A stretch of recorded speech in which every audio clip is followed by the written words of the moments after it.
Hello everyone.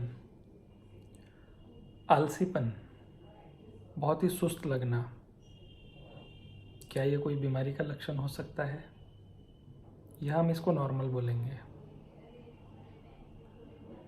अक्सर हमने हर एक ने देखा है, एक्सपीरियंस किया है, शनिवार की शाम से ही हमको एक तरह का आलसीपन लगता है और वो संडे या मंडे मॉर्निंग तक चलता है। बॉडी को आराम की ज़रूरत है, इसलिए बॉडी सिग्नल देती है कि यस, आलसीपन भी ज़रूरी है और उतना आराम बॉडी को मिलना चाहिए। लेकिन हर केस में ऐसा बोलना मुश्किल है। अगर आलसीपन ये नॉर्मल मोड के अलावा भी है, एक्स्ट्रा ऑर्डिनरी है, जो बहुत दिन तक चल रही है, तो ये कोई एक बीमारी का रूप भी ले सकती है या एक लक्षण हो सकता है। कुछ दिन पहले एक लड़की हमारे क्लिनिक में आई थी, पेरेंट्स ने लेकर आए थे उनको। वो बोलती थी कि मुझे बिस्तर से उठने का मन ही नहीं होता। 3 महीने से ये लक्षण चल रहे थे।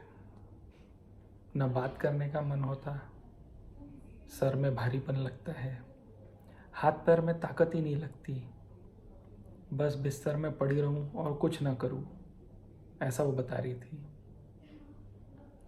जब और डिटेल में बात की गई तो पता चला कि उसको बहुत ही लेज़ीनेस है और ऐसा लगता है कि हाथ पैरों में ताकत ही नहीं है और हाथ पैर भारी हो चुके हैं। जब घर वालों से बात हुई तो घर वाले बता रहे थे कि कहीं भी बाहर चलने की बात आती है तो वो मना कर देती थी और बस सोफ़ा या बिस्तर पे ही पड़ी रहती थी। कुछ टाइम वो थोड़ी एक्टिव दिखती थी तो टीवी देखती थी या मोबाइल में लगी रहती थी।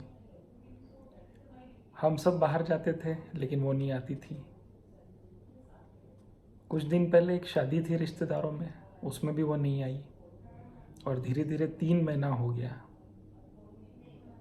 फिजिशियन को दिखाए, विटामिन के इंजेक्शन लगाए, किसी ने आयुर्वेदिक काढ़ा बोला वो भी दिए, हर मुमकिन कोशिश कर लिए थे, लेकिन कोई भी अंतर नहीं आया है। फिर किसी ने सुझाव दिया कि एक बार साइकेट्रिस्ट को दिखा दो, तो हम आपके पास लेकर आए हैं डॉक्टर साहब।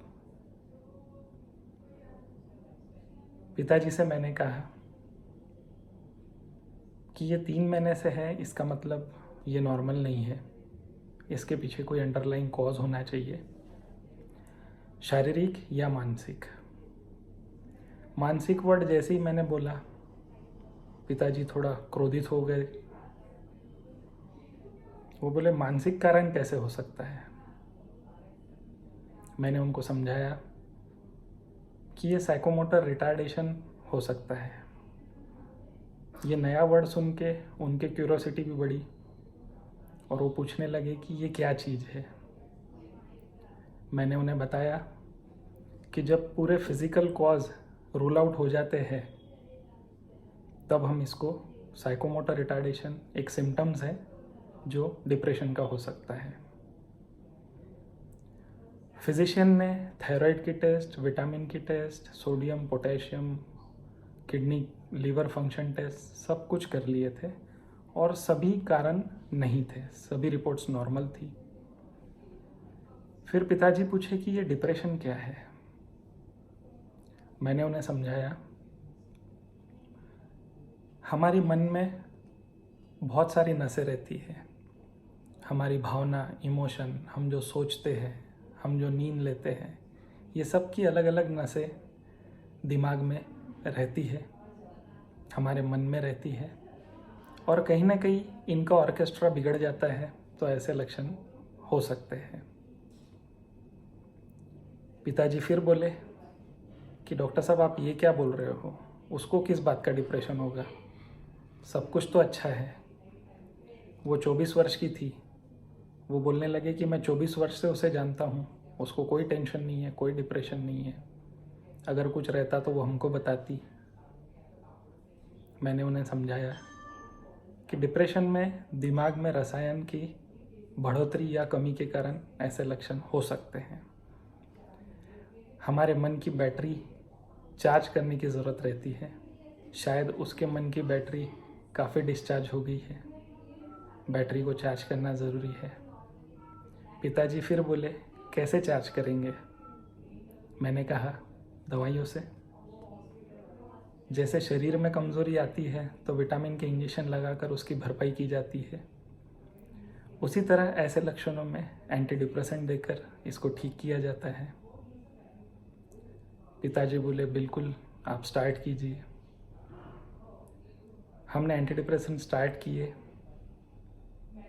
10 दिन बाद पिताजी उसे लेकर आए और बोले, डॉक्टर साहब पहले से बेहतर है, थोड़ा जल्दी सुबह उठने लगी है, बातें भी करने लगी है, उसकी बातों में थोड़ी जिंदा दिली भी आई है।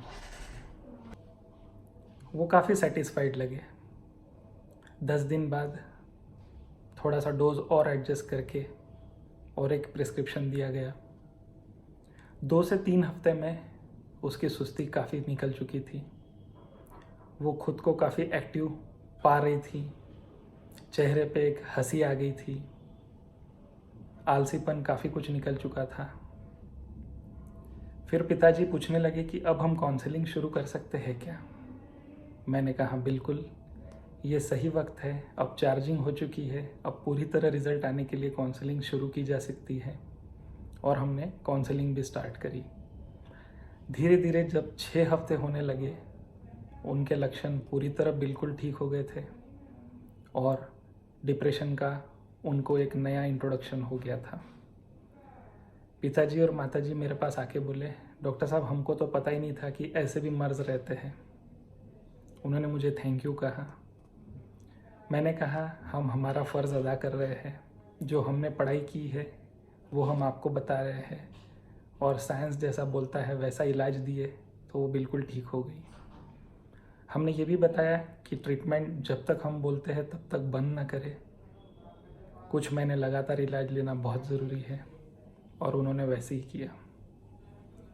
कुछ दिन बाद उन्होंने और एक उनके रिश्तेदारों में एक 30 वर्ष के लड़के थे, उनको भेजा। उनको भी वही लक्षण थे, उनका भी डायग्नोसिस डिप्रेशन हुआ और एंटी डिप्रेशन स्टार्ट किए और उनको काफ़ी फ़ायदा आ गया। जब एक मरीज़ डिप्रेशन का ठीक होता है तो उनकी फैमिली मेंटल हेल्थ की एम्बेसडर बन जाती है, और वो लड़की के पिताजी अक्सर ऐसे मरीज़ों को हमारे पास भेजते हैं और वो ठीक हो जाते हैं। तो कहने का मकसद ये है कि अगर अत्यधिक सुस्ती है, आलसीपन है, मन नहीं हो रहा है, then definitely get yourself for mental health issues. अगर कोई बिल्कुल चिड़चिड़ा है, काम पे नहीं जा रहा है, ज़्यादा सोते रहता है, सोशल कम हो गया है, definitely he should be checked up for mental health issues. और डिप्रेशन ऐसी बीमारी है, पूरी तरह ठीक हो सकती है। It is treatable. जल्दी से निदान, जल्दी से उपचार, यही चाबी है। तो don't afraid my friends, come forward and take help. We are there for you. Fight depression and we all will be safe from this deadly disease. Thank you.